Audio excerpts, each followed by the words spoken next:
the thing that you truly need to answer is how do you get the exposure? Where does that come from? And that can come from like a viral Reddit post, you know, about something, like clip from you or something. It can come from... What do we got? Let's reread this question. All right. I got an opinion on this. What's your tip on playing a saturated game like Sea of Thieves with 5 to 10 viewers and trying to get noticed / get more viewers? So a common thing people say is don't play saturated games, right? And for most people, I think that advice is solid. But if you are like a dime a dozen kind of streamer, right, and you know it about yourself, you know that like when you look at other streamers, you competitively look at them and you're like, yeah, I'm just, you know, like I do a better job, right? When you think that way, and you just know it, and you do that. Like when you navigate a game, you're like truly magnetic with your content. Make people really want to watch. They keep coming back for more, right? That's step one. You have that, then combine that with some really cool content ideas.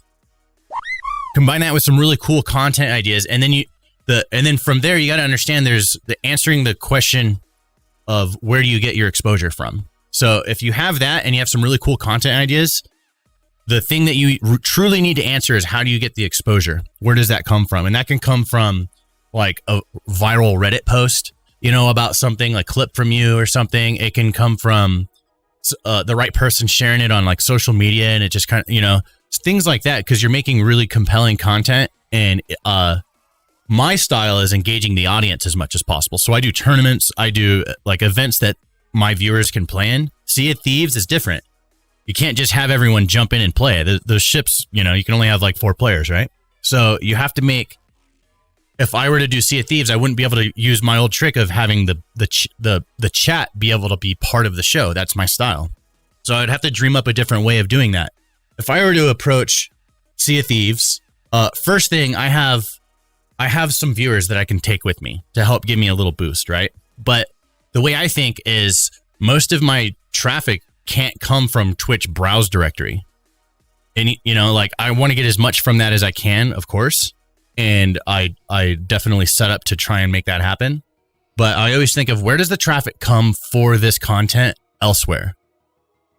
And then, so what I would do is probably start figuring out where are all the Sea of Thieves communities outside of Twitch, and how do I get my stream in that? Excuse me. Some people, you know, a lot of people, their go-to advice is like, you got to build up your social media or build up your YouTube first or whatever. But how do you build those up? You're making content for those. How do you get attention to it? Organically through the program, get as much as you can, sure. But you always got to bring outside traffic. You got to become a master of getting traffic from multiple places, which is what I do. I built a website, GameRubble.net. Check it out. It's dope. I just rebuilt it over the weekend. I've had it for years. I have a fuck ton of articles on this site. A lot of them are showing gamers how to do things or whatever. Lots of gaming content, right? My stream is on every single one of my website pages. And that's just one thing that I do. I do a lot. I do YouTube. I avoid social media. I don't like it. So I don't try hard at that. Where else? Reddit. Fucking, I could do Facebook. I know how to do Facebook. I just hate fucking Facebook. Hey, the guy that asked a question. Boop. Welcome aboard. So that's the real answer is you have to figure out where your traffic comes from outside of Twitch. There's no way around it. You have to solve that or you're fucked.